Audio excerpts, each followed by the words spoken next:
Welcome to another episode of the magazine. Today we have a great show in store for you. Today we have our retired fire chief, Tim Francis, and he's going to tell us a little bit about his upbringing in the town of Fairhaven and the many, many accomplishments that he's made in the town of Fairhaven. Welcome, Tim. Thank you for having me. Thank you for being here. Yep, appreciate it very much. Yeah, so first of all, congratulations on your retirement.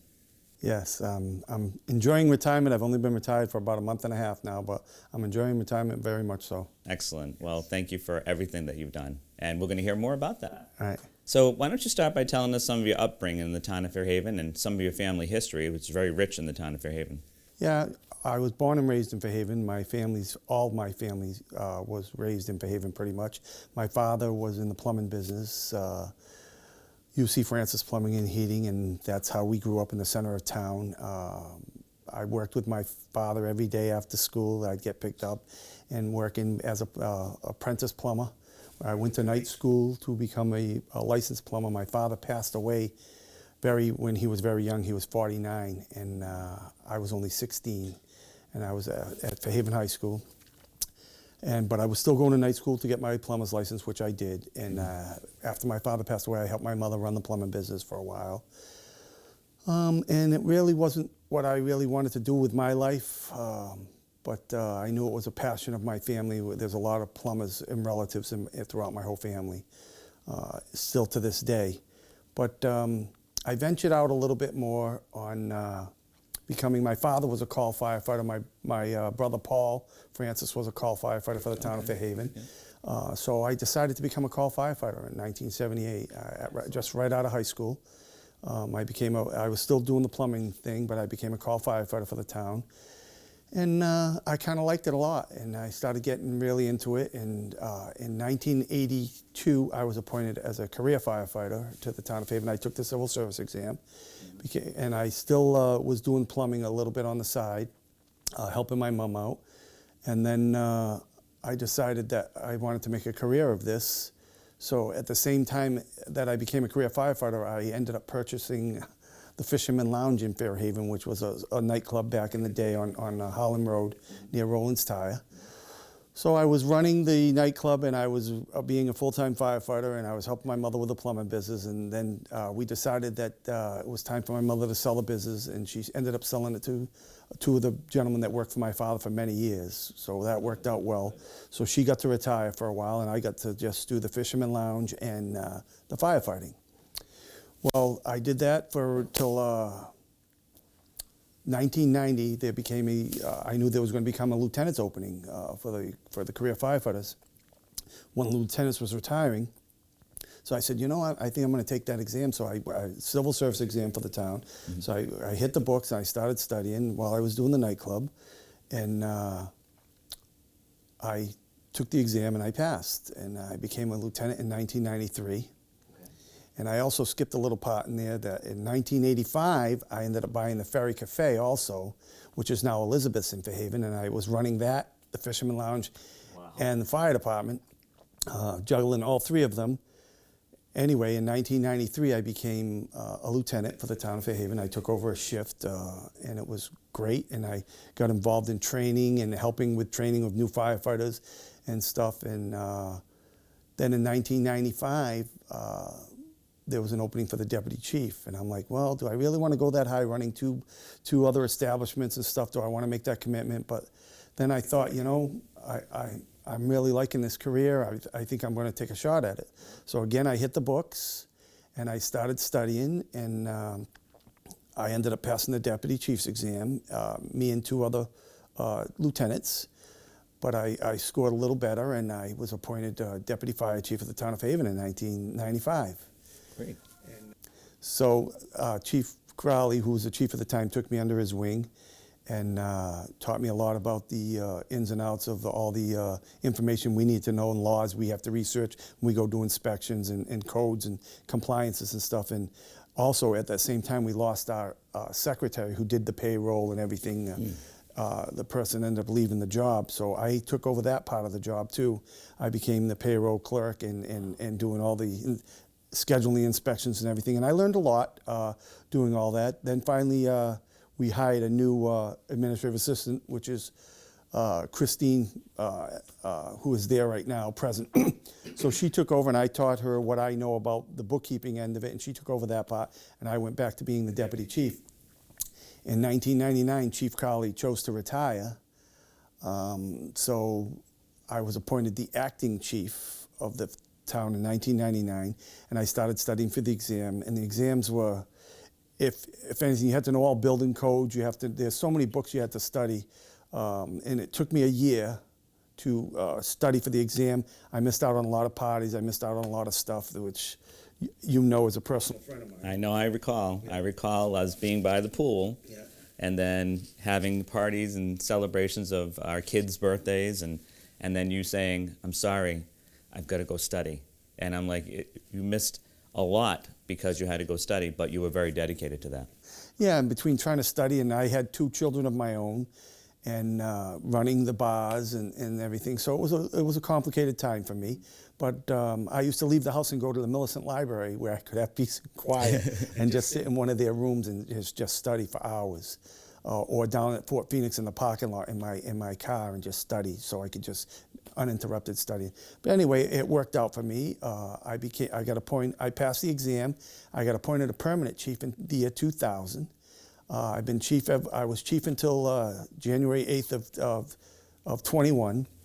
I've seen a lot over my career. I started when I started. The police department was still running the ambulance service in town. Then we started a joint thing with 1 police officer, 1 firefighter, and then finally we wanted to get into the St. Luke's paramedics, who are our paramedic service for Fairhaven, Acushnet, Mattapoisett, and so on. Were deciding they were going to bow out of the medic service, so they agreed to support the town in training some firefighters to be firefighter paramedics at the St. Luke's expense, and equipping 2 of our ambulances with the equipment to be a paramedic service. So we went through that venture. That's probably my biggest venture. Was we completely took over the ambulance service from the police department. That's a big accomplishment. Yeah, I mean, and for them it was, crime was going up, and for them to be tying up police officers in the back of an ambulance, there was so much more for them to do in the community, and there was a little turmoil at the turmoil at the beginning, but it worked out great, and the police are very happy. We're very happy. The police and firefighters right now get along so well. The police chief and the fire chief get along so well. So it worked out for the benefit of the town, and we got a great ambulance service, a great police department, a great fire service out of it. So after that, we had the Bouchard oil spill, which I ended up taking on. I became the incident commander for the town, representing the town of Fairhaven to make sure we were represented properly in the cleanups and everything. That was a 24-hour-a-day job. We were stationed down on West Island in a command post, 24 hours a day, 7 days a week. Between me and my deputy and my firefighters and stuff, we were manning the command post, working with the Coast Guard and working with the representatives from Bouchard oil spill. So we had some serious stuff go on there.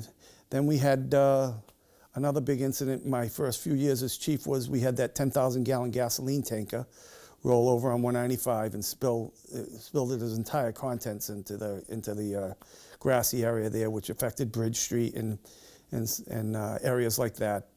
So we were able to incident command that incident very well and take care of it. So I think from my background as a firefighter, and Chief Crowley took me under his wing, a couple other lieutenants as I was growing up, Charlie Tripp, who was the acting deputy, and he took me under his wing. He's probably one of the best firefighters I know. Earl Fonts, God rest his soul. Earl taught me so much about different things that I needed to know. So I think putting all those things together made me realize, what you needed to do for an administration. I was the union president for a while when I was a firefighter and a lieutenant. So I got that aspect of it, the union side, the firefighter side. And I think we worked very well with the union as far as administration. I think we worked very well with them. I think in my whole career, and I might be wrong, but I don't think so, I had one union disagreement that had to go to arbitration. Everything else we were able to settle between the town and the union and work it out to either the benefit of the town or the benefit of both of us, or whatever the case may be. But I worked with a great bunch of people over the years. so many, I don't even want to name them because I'm going to probably leave somebody out. Sure. But those mentors are the ones that stuck out in my, like I said, yes, Chief Crowley gave me a chance to run with some things that he had enough faith in me to do that, and it put me where I am today. And I enjoyed my career for all the years I was there. I could have retired like 10 years before this. I had enough time in, but I was enjoying watching the department grow, watching us grow into hazardous material. Now we handle the harbor. There's so many things we do. And then I was able to appoint a full-time training officer, because now between running the ambulances, the paramedics have so many certifications they have to keep up on, new medicines coming out, different ways of administering the medications and everything. So we needed a full-time training officer for not only that, but for the fire side of it too, because they were coming out with new techniques, new equipment on how to fight fires, how to stay safe. So we appointed a training officer, and that was Todd Correa, became the training officer, and he became a lieutenant, and he took over the training department. He did an awesome job. He just ran with that department. Mm-hmm. I was so proud of the things he did there. I didn't even have to tell him half the stuff, but I'm one of those people. I'm an old school person, and I say what I mean, and I mean what I say, and right. You're always gonna know where I'm coming from, and he got that part of me. And we were able to work that. And then I had Christine, who protected me in the office as far as I'm concerned. She made sure I stayed out of trouble administration-wise, money-wise, and kept track of the budgets and stuff for me. And she worked with me for the whole 22 years I was chief. So we kind of knew each other she'd tell me what I could get away with, what I shouldn't be able to get away with, and how to manipulate this to get what we needed to get done. Sure. But we were always able to get what we needed. I was a town meeting member the whole time since I was 18 years old. I've been a town meeting member. I think it's a very important process in what we do. We're making decisions, financial decisions for the town. And I always believe that as the town fire chief, if I'm going to make you spend $1 million on a fire truck, it should affect me too. It should cost my taxes, my children's taxes. It shouldn't be something where I get to go live somewhere else and it doesn't affect me. So when I went to town meeting with what equipment I needed or whatever I needed, it was honesty. My books were always open. I'm going to tell you what I know. You're either going to tell me I can have it or I can't have it. And if I can't have it, I'm going to make do with what I am. But I'm telling you what I need to do the job properly, and the town always believed in me. I never had any issues on town meeting floor at all. And I tell them, come into the station, see what I'm talking about, please. And that's how it always worked for me. So I had a very great career. I had a great run as fire chief for 22 years, so I've been blessed. Yes, you have, and you've also blessed the town. Tim, there's been some serious fires in the town of Fairhaven during your tenure as fire chief. How do you prepare your firefighters for that and the aftermath? And can you talk about maybe one particular fire that stands out in your mind? Yeah, we've had some serious fires, fires and accidents. The hardest thing being in a small town is you pretty much know everybody. So when there's a serious accident or a fire where there's a loss of life and you have to go to that incident and then go to the family and tell them either their child, their father, their mother, or someone is not coming home tonight, and they know you, and you sit there and you cry with them, and that was probably the hardest part of my job that I hated. The best part of my job was when I could go and tell you your child, your husband, everything is safe, they're going to be all right. But thank God those outweighed the tragedies more. But one of my most serious incidents, it wasn't a house fire, it was a serious car accident where a woman got killed in Fairhaven, and I'm not going to mention names, but her brother was the deputy fire chief, and we didn't know it at the time that it was her. And we're working on this person, and then to figure out who it was at the end and have to tell him was the hardest part, probably the hardest. Then I've had some other close friends lose children, that I've had to go to in fires and in car accidents. I've had to go and tell them that this person didn't make it. But overall, preparing our firefighters, what we do now, and even back then we did it more unofficial than official now. We have stress debriefing teams that come in from, they're not from our community, but they've dealt with this before and they've been trained to, and we sit at a round table with everybody who was involved in that fire or incident where there was a death or a serious injury or a tragedy or something, and we air our concerns so you're not building it up inside. Now I find that works quite a bit. We've had a few firefighters that have had problems over the years where they couldn't cope with that and they've either left the service or whatever the case may be. You got to remember, we don't get called for the good times. We only get called when people are in trouble or in misery or need help. So when you see that every day, if you say it doesn't have an effect on you or a toll on you, it does. So we do roundtables a lot, especially after fires and stuff. We sit down, what do we do right, what do we do wrong? Then we have this debriefing teams come in if there was any tragedy, and let the person who found them or whatever the case may be, the firefighter, talk and get some of the stuff off the chest. And this goes on for maybe weeks on different intervals, depending on how severe the incident was. And I think that helps the firefighters out a lot because now that we run the ambulance, obviously 90%, I wouldn't say 90%, but good 75% of our calls are EMS. So they're seeing people that are sick and dying, and now with COVID and everything, they're worried about their families and being infected and everything. So it puts a lot of stress on them. So we try to relieve that stress and giving them the proper equipment to do the job properly, protect themselves properly. And sometimes we don't always agree on how it should be done, but at the end we come to an agreement because we know we have to be there and we have to get the job done. And I think that's worked out quite well. What was some of the challenges of being a fire chief during a pandemic? I never thought, you take things for granted, and this is the first time I've ever been through anything like this, and I'm sure a lot of people could say the same thing, but just the isolation, the quarantining, the qualifications, the exposures, it was all, at the beginning, it was all unknowing of where you stood and what was really going to affect you or what to believe and what not to believe. But with the guidance of the state and the CDC and our own Board of Health and people, and just our own instincts, we put together a plan that was suitable for everybody, and we got through. We've had a few firefighters come down with it, with COVID, but nothing severe where they were going to lose their life or anything, thank God. But we've seen a lot of lives come and go, especially in the housing for the elderly in the nursing homes and stuff.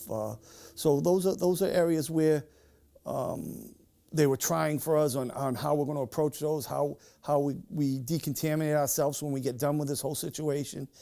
We ended up buying some extra equipment. We ended up buying washer and dryer just for the guys so they didn't have to go home in their regular clothes. Mm-hmm. They could have another set of clothes to go home into their families so they could wash, and then when they come back, their clothes would be clean at the station for them to resume, so it would be a revolving circle. Because that was a worry for people. I mean, we were taking our shoes off, leaving our shoes at the station, leaving some of our clothes at the station, washing our clothes. Some guys were, some, you know what I mean? So it with the mask constantly, and it was a trying time for us, but we knew we had to be there for the public, and I think we did a great job overall. We're doing the vaccines now. We're not doing the vaccines. We're doing the COVID testing. We're hoping to get into the vaccines maybe for local people eventually that can't get out of the house. I know the new chief, Todd Career, is working on that kind of thing with the Board of Health to get some of those people that just can't get out to get the vaccine. Either that or they're going to make arrangements to have somebody else come in and make sure they get vaccinated if it doesn't happen through the department. But I know those are all things he's working on. Mm-hmm. How do you feel about the new chief? You know what? I've watched him come up the ranks from training officer to deputy chief. And his last few years as deputy chief before I decided I was going to retire, Todd, when he became the deputy fire chief, he stepped into a role and took a lot of responsibilities away from me that I had. That I was kind of trying to take care of everything on my own there for a while.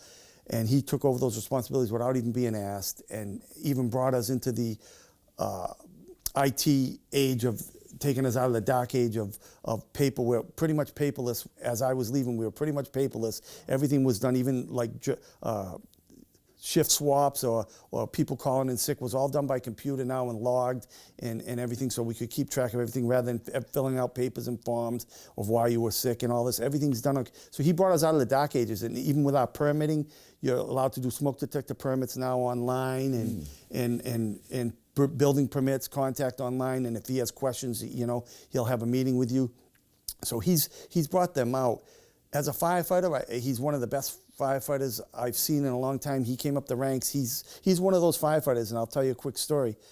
When he became deputy chief, how it works is the chief, when on a working house fire or any kind of structure fire, or any incident actually at all, the chief is the incident commander. So when the chief arrives on scene, he takes over command of the whole scene. Mm-hmm. It's announced on the radio and so on.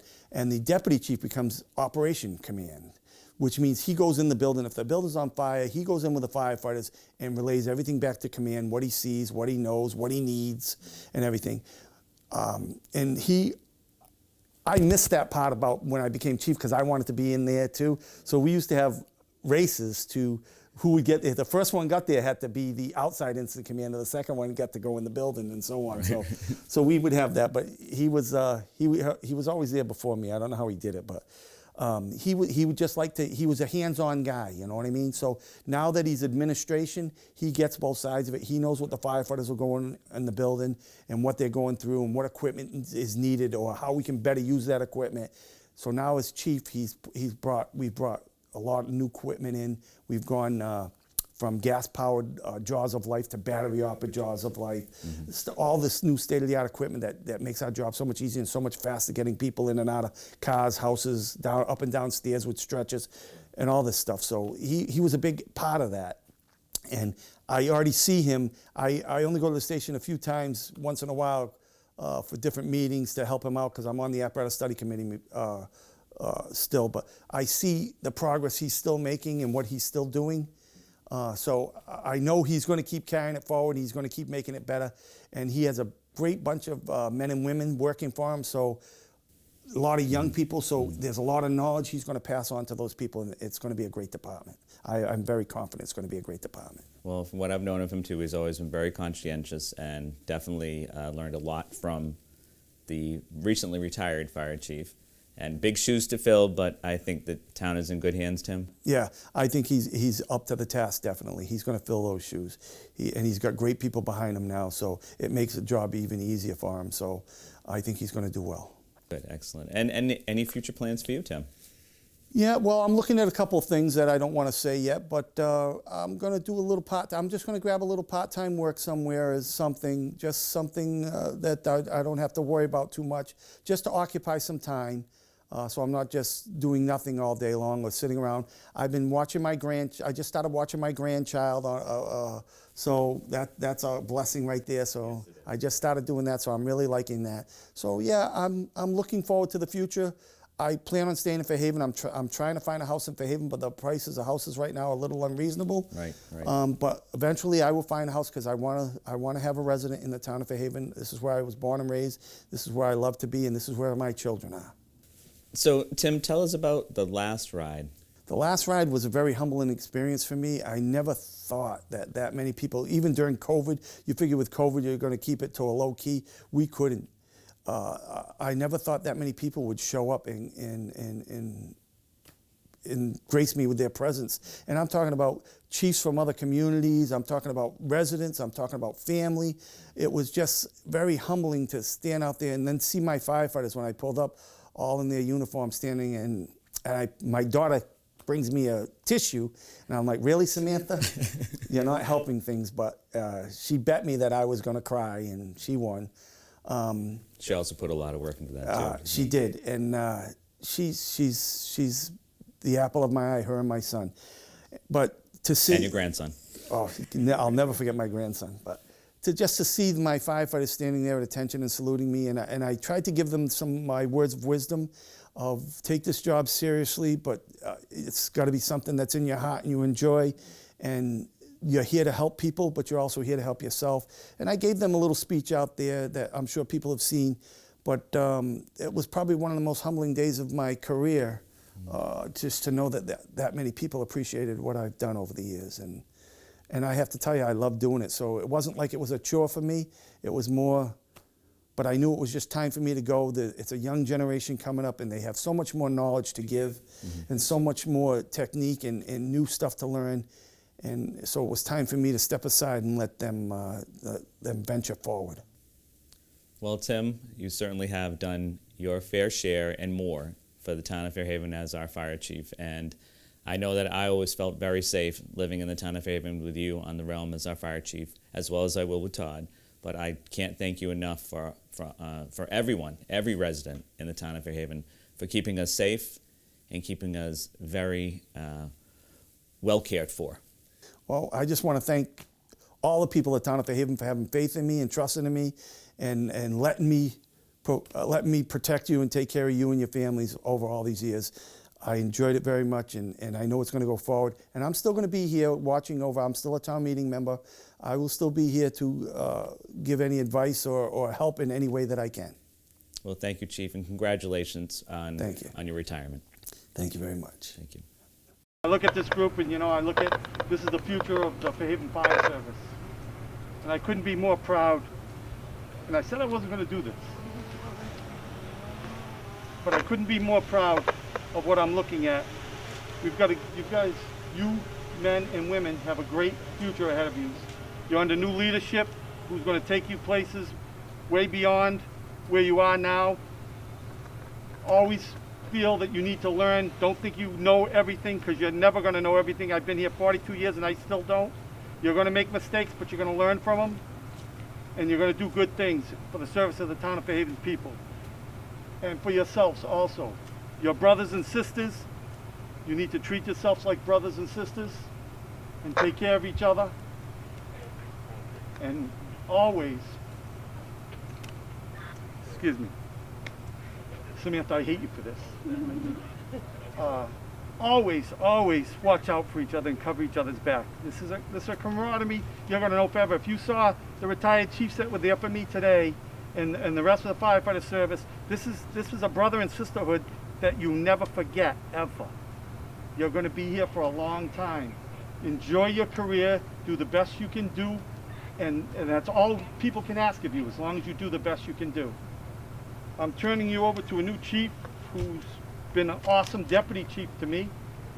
He's taken care of everything that I've ever needed, helped me more than God knows.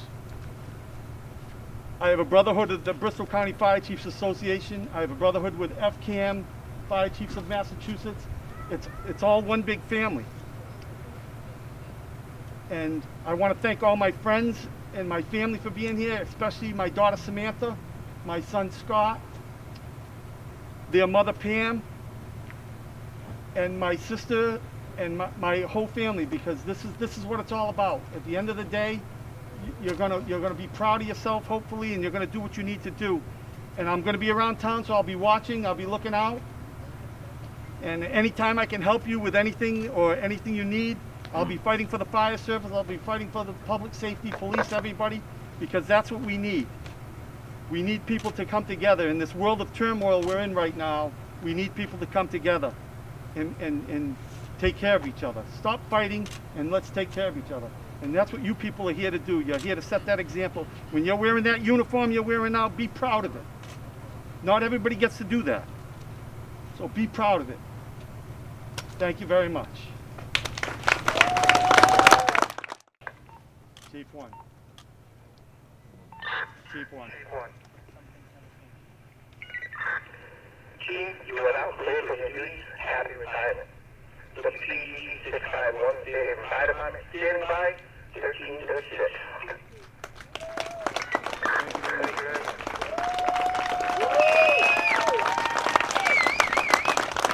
Thank you, everybody. Shake everybody's hands, but we're not supposed to do that.